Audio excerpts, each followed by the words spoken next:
Y ahora sí, vamos a ingresar a un nuevo panel titulado Regulación de Storage y otros servicios complementarios.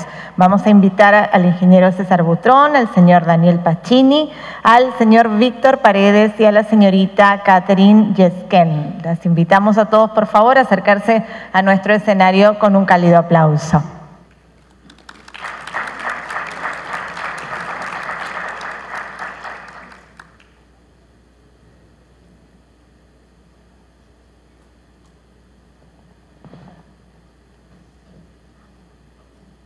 Muy bien, vamos a presentar a cada uno de los integrantes de este panel. El ingeniero César Butrón es presidente de COES SINAC, que nos ha estado acompañando anteriormente en esta jornada. El señor Daniel Pacini es gerente general de EDF Perú.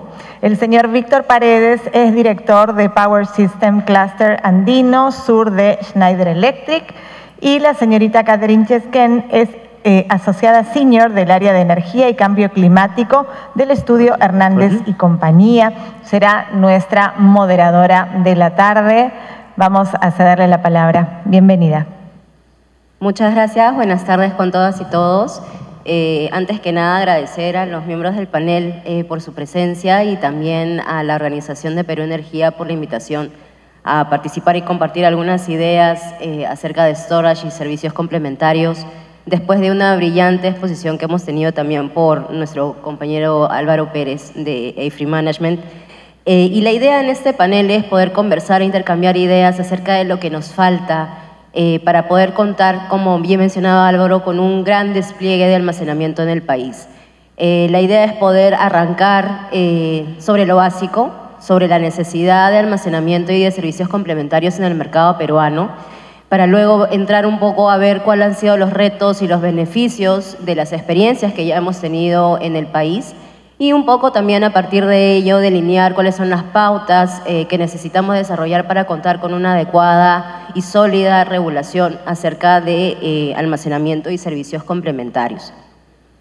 Bajo esa línea, lo que yo quería hacer a manera de introducción, como les decía, era partir de lo básico, partir de la importancia del almacenamiento para la seguridad y la sostenibilidad de un mercado eléctrico y también para la confiabilidad también, ¿no? A partir de los servicios complementarios que son necesarios para esta confiabilidad. Entonces, quería empezar con el ingeniero Butrón y para que nos pueda comentar cuál es la importancia del almacenamiento para el mercado eléctrico bajo la perspectiva además de una transición energética, ¿no? Con esta incorporación de renovables que hemos ido escuchando durante el día.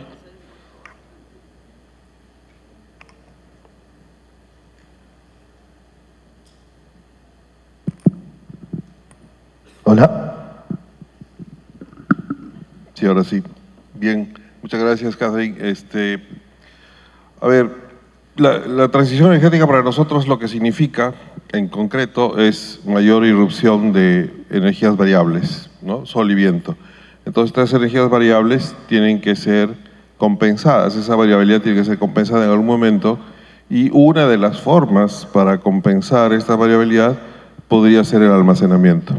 La forma convencional es mediante la respuesta rápida de las máquinas térmicas, de las máquinas hidroeléctricas, pero también puede ser, y mucho más rápidamente y eficiente, las baterías. Entonces, no es lo único que pueden hacer, pero si se trata de eso específicamente, nos ayudan mucho a enfrentar los retos que significa la transición energética. Gracias, ingeniero.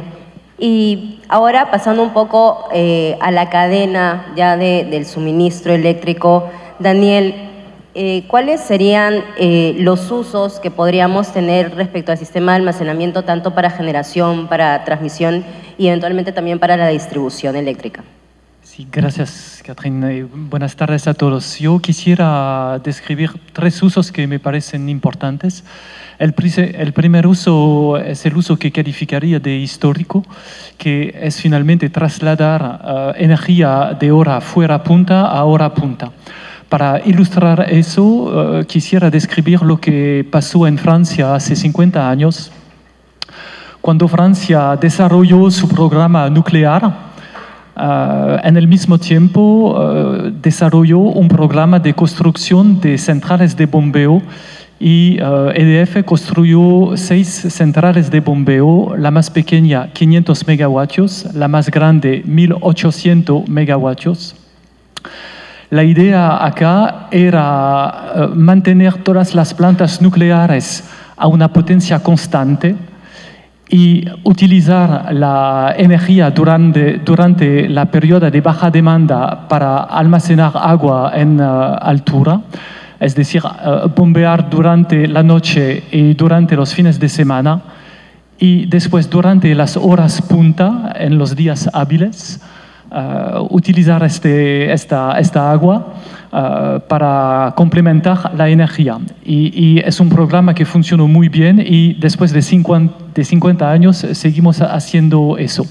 Ahora, por supuesto, creo que en Perú no hay un programa nuclear, pero lo que nosotros hicimos con plantas nucleares quizás se puede hacer con plantas solares acá y lo hablaremos en un rato.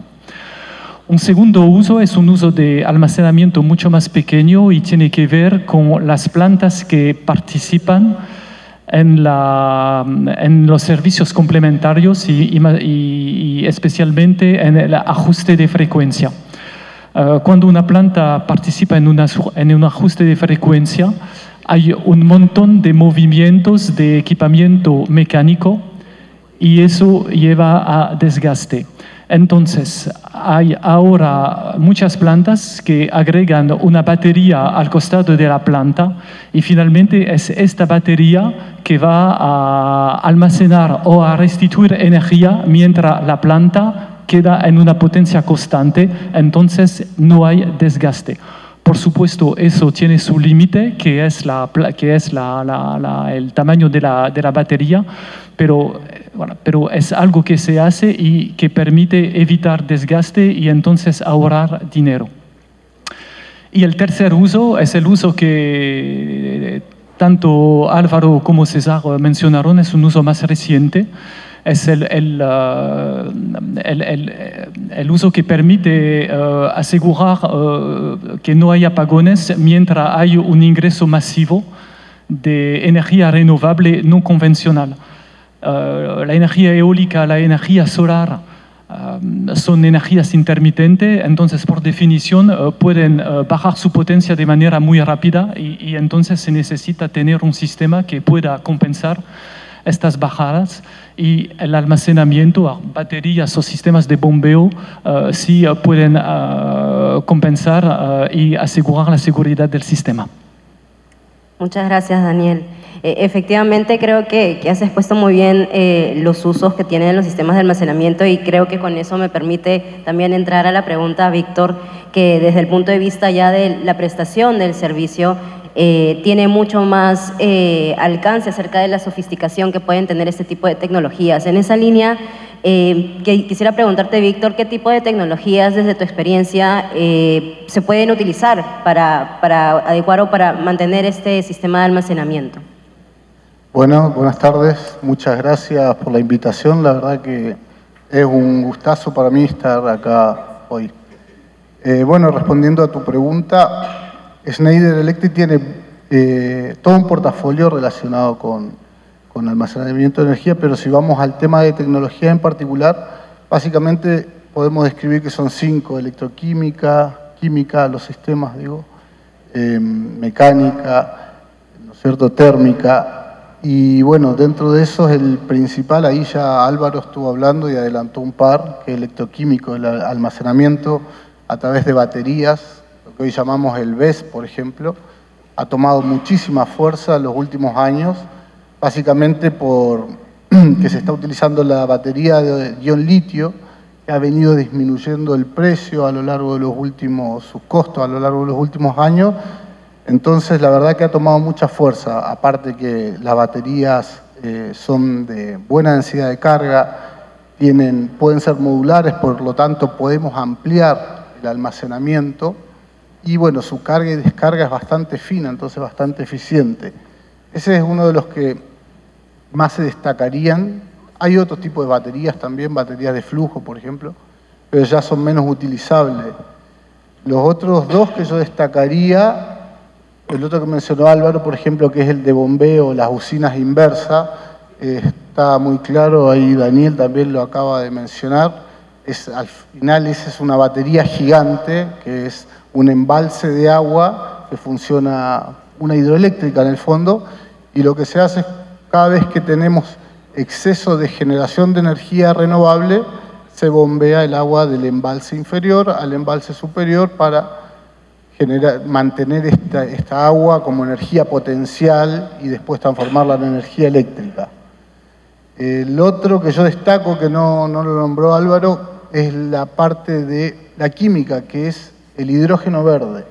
El hidrógeno verde hoy está muy en boga y muchos países, la verdad, que están financiando y están ayudando a la generación de hidrógeno verde, y esto va muy de la mano con la energía renovable, no convencional, porque prácticamente el 90 y pico, 97, si no estoy mal, por ciento de los costos de fabricar hidrógeno verde es la energía. Por lo tanto, si nosotros utilizamos energía renovable, en los momentos que tenemos exceso de generación y menos demanda, obviamente, es muy fructífero generar este gas que lo podemos almacenar por largo tiempo. Entonces, esos tres son los que yo más destaco, y podría ser uno cuarto para no alargarme mucho, que es el de la energía térmica, que creo que Álvaro también habló. Acá muy cerca tenemos, en Chile, tenemos Cerro Dominador, donde trabajan el almacenamiento a través de temperatura, espejos, calienta sal, y eso se utiliza. Y lo bueno de ese proyecto en particular es que almacena energía por 7-8 horas, lo que dura prácticamente la noche. Así que, bueno, eso sería la respuesta, las tecnologías que estamos viendo hoy. Muchas gracias, Víctor. Y bueno, con esta introducción, con este marco conceptual y tecnológico, lo que quisiéramos ahora abordar también es cómo es que nuestro mercado ha ido implementando el sistema de almacenamiento y también cómo se ha ido proveyendo de los servicios complementarios, ¿no? Y solamente para dar contexto ya a las preguntas que seguidamente pasaremos a comentar, nosotros en nuestro país no tenemos aún una regulación concreta acerca de almacenamiento, pero eso no ha sido impedimento para que el mercado pueda ir implementando sistemas de almacenamiento debido a las necesidades de las industrias. Eso ha supuesto que algunos clientes libres tengan también su provisión de su propio almacenamiento, precisamente como mencionaban previamente, para tener ciertos usos de demanda o de energía durante horas que son las horas de máxima demanda, por ejemplo, ¿no? Adicionalmente, recordaba también que hace un año estuvimos hablando de lo mismo en un panel con el ingeniero Butrón. También tenemos los servicios complementarios, ¿no? Los servicios complementarios sí los tenemos regulados en nuestro país. Es una provisión que viene por parte de las unidades de generación de manera obligatoria. La regulación primaria de frecuencia, por ejemplo, es una clase de servicio que se debe dar por todas las unidades de generación que tengan una potencia, una capacidad instalada mayor a 10 megavatios, salvo aquellas que responden a energías renovables como la solar, la eólica o la mareomotriz, ¿no? Luego también tenemos la regulación secundaria de frecuencia, que también es su mercado. Y a partir de eso es que también se han ideado o se han pensado que se debe regular nuevamente cómo se deben prestar estos servicios complementarios y también cómo es que se debe gestionar el almacenamiento. Han existido proyectos normativos a nivel de proyectos de ley que han tratado de perfilar quiénes pueden brindar el servicio de almacenamiento, quiénes pueden brindar los servicios complementarios, qué deben entenderse como servicios complementarios, pero a la fecha estos proyectos normativos todavía no ven la luz, con lo cual seguimos teniendo el mismo marco normativo que teníamos hace un año, ¿no? Entonces, bajo ese contexto, quisiera conversar con el panel acerca de cómo es que este marco normativo, cómo este desarrollo ha supuesto retos y beneficios desde cada una de sus posiciones, ¿no? Por ejemplo, desde el lado del operador, cómo es que este marco regulatorio ha supuesto algún beneficio para el sistema, por ejemplo, para la provisión de los servicios complementarios. ¿El marco regulatorio es suficiente para la necesidad de servicios complementarios que hoy día tiene el sistema, por ejemplo? Bueno, depende de quién lo vea, ¿no? Según el regulador, el marco regulatorio es suficiente y no se necesita más. El regulador dice que es obligación de los generadores, con excepción de las renovables porque están exceptuadas por norma, brindar los servicios complementarios que el sistema necesite de manera gratuita, porque luego van a poder internalizar esos costos en sus contratos de venta de energía. Esa es la posición, esa es la filosofía de diseño de la escasa regulación para servicios complementarios que tiene actualmente nuestro país. Con ese marco legal, nadie ha estado brindando servicios complementarios más que por obligación. El COES determina una reserva para regulación primaria y para regulación secundaria. No hay otros servicios complementarios identificados, no hay para pagar especialmente centrales de arranque rápido o centrales de Black Start, de arranque en negro, no hay nada de eso. Entonces solo hay regulación de frecuencia. Entonces, de que la están brindando, el sistema funciona, pero eso no ha sido un problema hasta ahora porque la necesidad no es muy grande.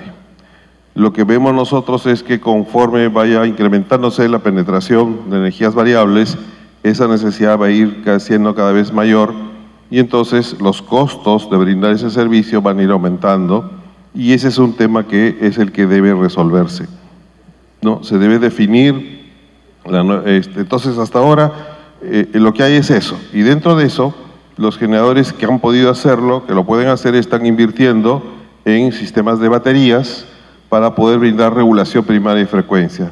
¿Por qué? Porque claramente les resulta económicamente más conveniente que la batería sea la que brinde la regulación de frecuencia y aprovechar al máximo la producción de su unidad de producción convencional. Entonces, hay varios generadores que lo están haciendo, pero ahí paramos de contar. No hay más porque no hay regulación para que algún otro tipo de agente pueda ingresar al mercado a proveer estos servicios. Es decir, en estos momentos un transmisor o un agente individual, cualquiera que quiera instalar un equipamiento de baterías, no puede venir a invertir al Perú y hacerlo. No existe reconocida esa actividad en la regulación y no lo puede hacer. Entonces, efectivamente, esa es la situación actual. Está funcionando para algunos generadores. Se necesitaría dar más libertad, por ejemplo, porque la norma, tal como la fijó Sinelmin, dice que se la pueden brindar para sí mismos, pero solo, y no la pueden delegar, porque se podría comprar y vender estos servicios, ¿no es cierto? Pero no se permite porque la norma dice que un generador solo puede delegar que algún otro lo preste por él, solo si técnicamente está impedido. Y no siempre ese es el caso, porque hay veces que económicamente le convendría comprar de otro generador en lugar de dar con sus propias unidades. Entonces, nuestra regulación es muy incipiente todavía y eso es lo que ha permitido, es lo único que está ocurriendo. Las baterías están siendo utilizadas únicamente para la regulación primaria de frecuencia. De ahí la necesidad que hemos mencionado muchas veces y que acabas de comentar, ¿no? Es que hay muchas propuestas, ahí aparece un consenso en la industria de que se debe desarrollar un mercado de servicios complementarios para que defina esencialmente dos cosas. Siempre va a ser el COES el que determine cuánto se necesita, porque es su función y tiene todos los datos para hacerlo.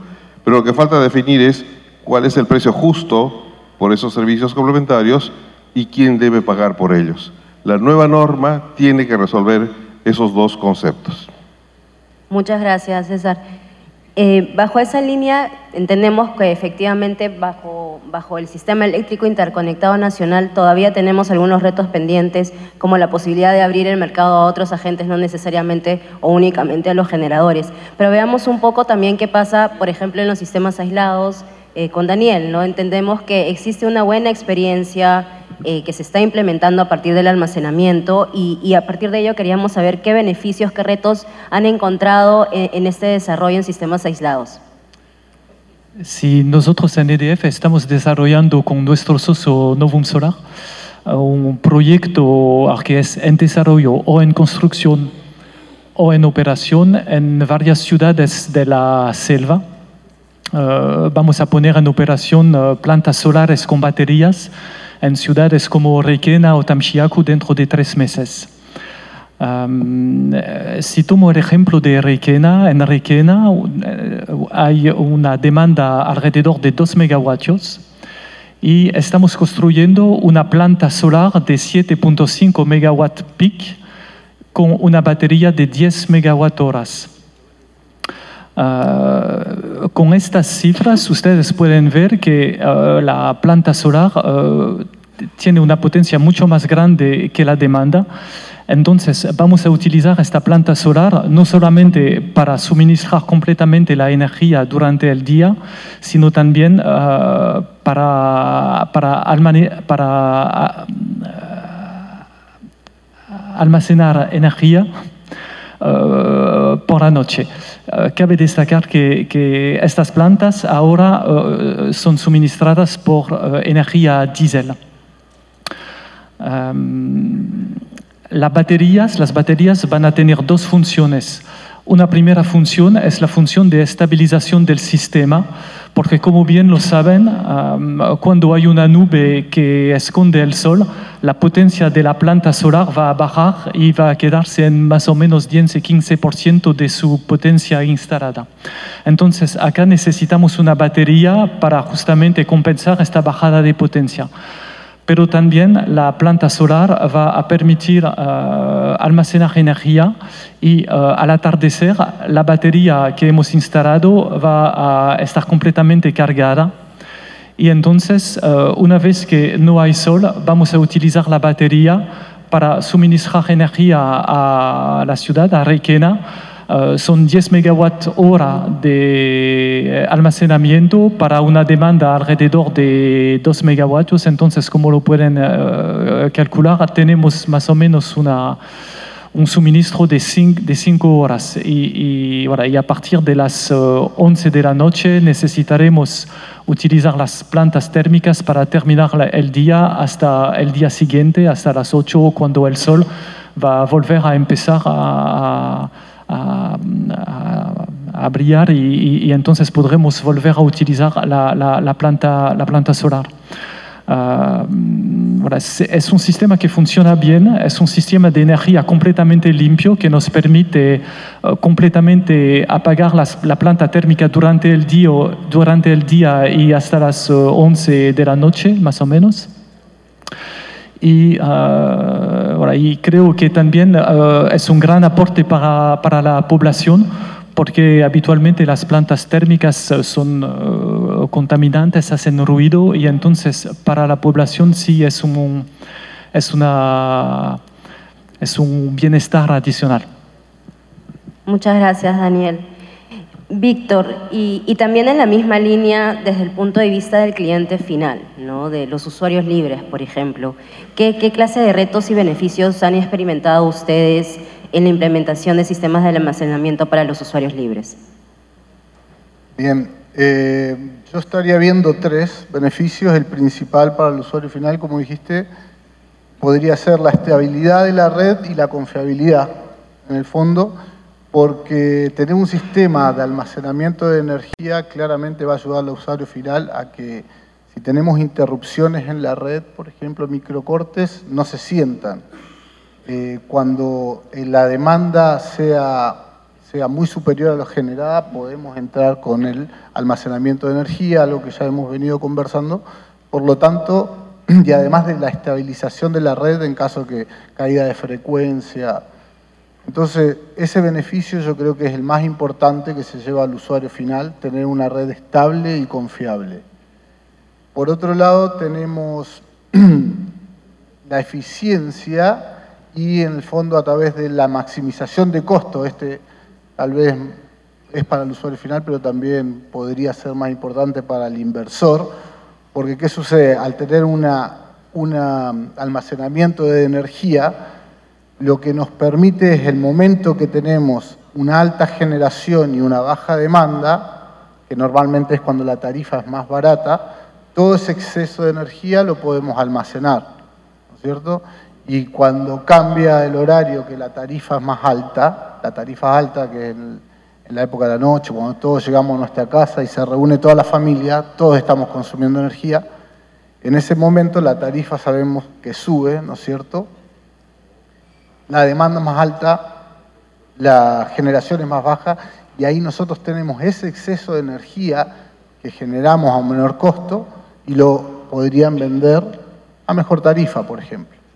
Ese es un tema que a los inversores les gusta mucho, por supuesto, y es algo bueno, necesario porque hoy en día es muy importante ir creciendo en el tema del almacenamiento de energía porque si vamos a estadísticas, por ejemplo, solo el 2% de la energía es almacenada a nivel mundial. Entonces necesitamos realmente que más inversores se animen y vean que es importante tener almacenamiento de energía. Para todo esto, obviamente, siempre es importante tener un sistema de control y de gestión de energía que tenga las capacidades para entrar en los momentos justos para hacer todo este tipo de compensaciones. Y ahí, bueno, aprovecho, ya que estoy acá, de pasar la publicidad. En Schneider Electric justamente somos especialistas también en parte de nuestro portafolio en esa gestión de la energía. Y el último beneficio que a mí me gusta mucho, que es el tema de la sostenibilidad. Hoy, a nivel mundial, el tema de la sostenibilidad es muy importante. Todas las empresas hoy tienen un pilar que es sostenibilidad, ¿no es cierto? Entonces, si nosotros pensamos en que el almacenamiento de energía llegó para ayudar a la energía renovable no convencional, significa que cada vez más podemos seguir invirtiendo en crear parques solares, parques eólicos, ¿no es cierto? Y a medida que esto sucede, afortunadamente, la generación de energía a través de la quema de combustibles fósiles va a ir disminuyendo. Entonces, eso en el fondo nos lleva a descarbonizar y bueno, todos sabemos que tenemos pensado de acá al 2030, 2050, disminuir lo máximo posible en cuanto a la generación de CO2. Así que ese sería el tercer beneficio. Muchas gracias, Víctor. Y gracias a los tres por sus explicaciones acerca de los retos y beneficios desde cada una de sus frentes. Y ahora, para finalizar y darle un poco de color a la discusión, lo que quisiéramos abordar en este tercer bloque es qué es lo que necesita nuestra regulación para que pueda, en los buenos términos de nuestro expositor anterior, hacerse un efectivo despliegue del almacenamiento y de los servicios complementarios en nuestro país.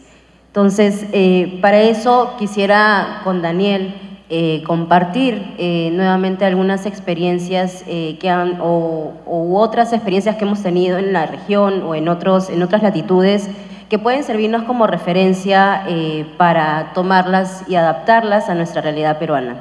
Por favor, coméntanos, Daniel.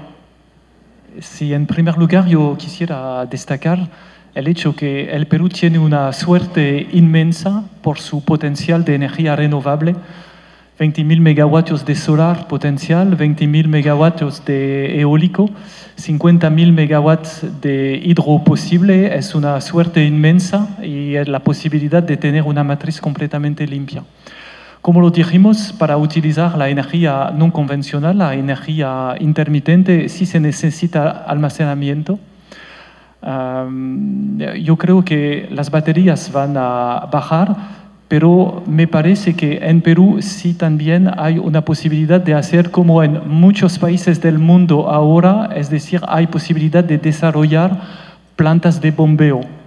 Las plantas de bombeo pueden almacenar un montón de energía, mucho más que baterías. Es una solución de largo plazo. Una planta de bombeo puede durar más de 100 años.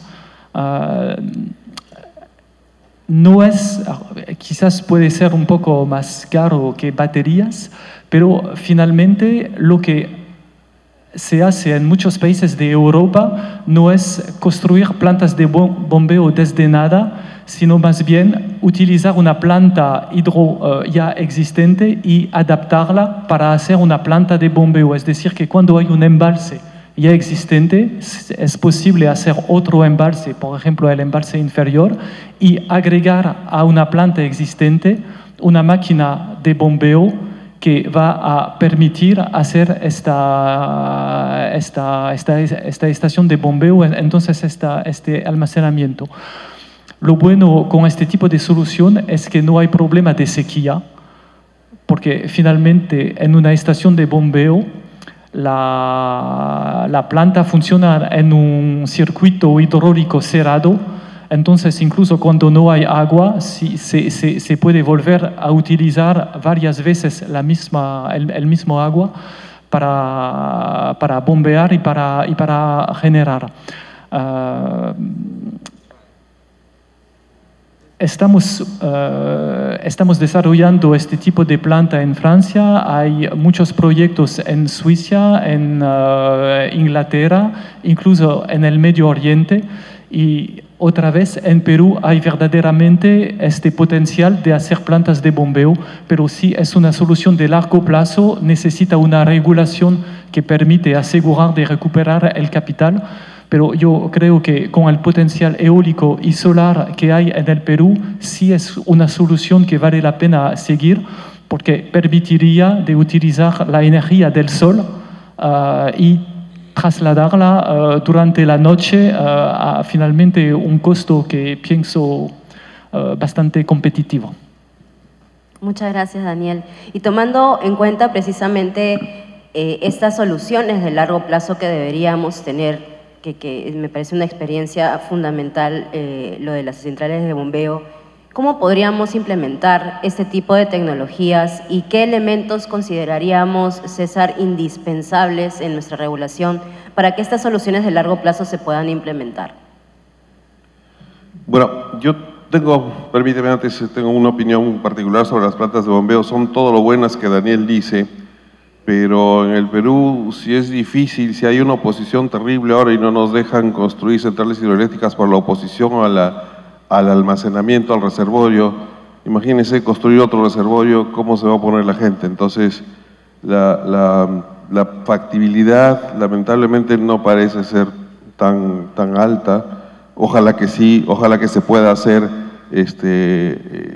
plantas de bombeo como hay un ejemplo, o iba a haber un ejemplo en Chile, que es utilizar el mar como segundo reservorio. Eso sería muy interesante. Entonces yo creo eso sí tendría más factibilidad y definitivamente tienen todas las ventajas que Daniel dice.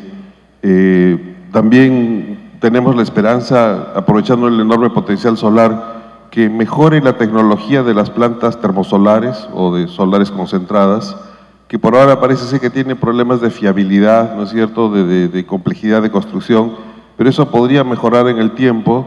Y podríamos usar también la energía termosolar, que la mencionó aquí mi colega, que recibe la energía del sol, almacena en forma de calor y en la noche libera ese calor y produce electricidad con una turbina de vapor convencional. Entonces, hay muchas tecnologías que se pueden usar, pero yo creo que para eso la nueva regulación tendría que, en la regulación peruana existe solo 4 tipos de agentes, ¿no? Generadores, transmisores, distribuidores y grandes clientes. Debería crearse un 5º tipo, que sea el proveedor de servicios de almacenamiento, que sea un agente que esté reconocido como todos los demás, que tenga posibilidad y facultad de interactuar en el mercado a corto plazo, que eso es fundamental para que pueda, cuando absorbe energía, o la absorbe mediante un contrato de largo plazo con algún otro generador, o no puede actualmente en el Perú. Debería poderse crear este tipo de agente para que pueda actuar libremente en el mercado a corto plazo para absorber e inyectar energía con las reglas que se tengan que definir. Entonces, el primer punto para que se pueda desarrollar el almacenamiento con todas sus virtudes, que no solo es regulación de frecuencias, sino que es arbitrar en la generación de electricidad cuando está barata, cuando está cara, etcétera, todo lo que ya han descrito muy bien, sería crear este tipo de agente. Una vez que este agente ha sido creado, ya tiene todas las facultades que tienen los demás agentes, y luego de eso lo que hay que hacer es regular más bien cómo se le paga, ¿no? ¿Quién dice cómo se le paga? Si lo regula administrativamente nuestro ente regulador, lo cual sería peligroso, ya hemos visto con la tarifa regulada, o si dejamos que sea el mercado, vía competencia, el que defina cuánto puede cobrar por esos servicios de almacenamiento que brindaría el sistema. Muchas gracias, César. Y también bajo la misma perspectiva, Víctor, ¿cuáles crees que serían los puntos claves que deberíamos incorporar en la regulación para que también pueda existir un despliegue efectivo en el lado del cliente libre, no en el lado del usuario libre? Bien, bueno, acá lo principal, lo que acaba de escribir muy bien el colega, el marco regulatorio. Creo que ya no hay mucho más para hablar, lo explicó muy bien. Así que segundo, yo avanzaría con un tema posiblemente que nos gustaría a todos, incentivos o apoyo fiscal para que se pueda invertir en almacenamiento de energía. Podría ser algo así, que saque el gobierno, por ejemplo. Ese es un tema que a mí me interesaría o me gustaría en el fondo para que se incentive la inversión. Por otro lado, podríamos decir que la seguridad y la calidad del equipamiento todavía no está muy bien regulada. Entonces, para muchos procesos ha ido evolucionando a lo largo del tiempo y avanzamos hacia una seguridad y una calidad de los sistemas, y creo que todavía acá está eso muy en pañales para todos nosotros los que vivimos en Sudamérica, y imagino que en Europa pasa algo similar, por lo menos en España. Y creo que va por ahí, no sé si se me ocurre algún otro más en este momento. Esos creo que son los tres más importantes que yo podría destacar. Muchas gracias. Pues desde un punto de vista también legal creo que puedo dar la cuota en ese sentido, y es tratar en la misma línea de poder tener un agente nuevo que pueda brindar estos servicios de almacenamiento, pero que eso no constituya al mismo tiempo una barrera de entrada al mercado, es decir, que no se establezcan requisitos desproporcionados o irrazonables para poder entrar al mercado, de tal manera de que exista una flexibilidad. La idea es que podamos tener con mayor competencia en el mercado para proveer servicios de almacenamiento y servicios complementarios, con lo cual la regulación debería pensar y debería dirigirse en ese mismo sentido. Si es que vamos a pensar en una regulación muy estricta, muy compleja de cumplir, probablemente lo que estemos ocasionando con una regulación es quitar la flexibilidad que al día de hoy ya cuenta el mercado y que dinámicamente ha ido implementando esta clase de tecnologías para satisfacer las propias necesidades. Entonces sí creería que es de vital importancia tener en cuenta que esta regulación sea una regulación para la competencia en vez de una regulación que pueda restringir eventualmente la competencia según los requisitos y las condiciones que eventualmente se pongan en alguna norma. Y con eso yo creo que podemos culminar el panel. Agradecemos mucho a la audiencia y también a la organización de Perú Energía. Muchas gracias.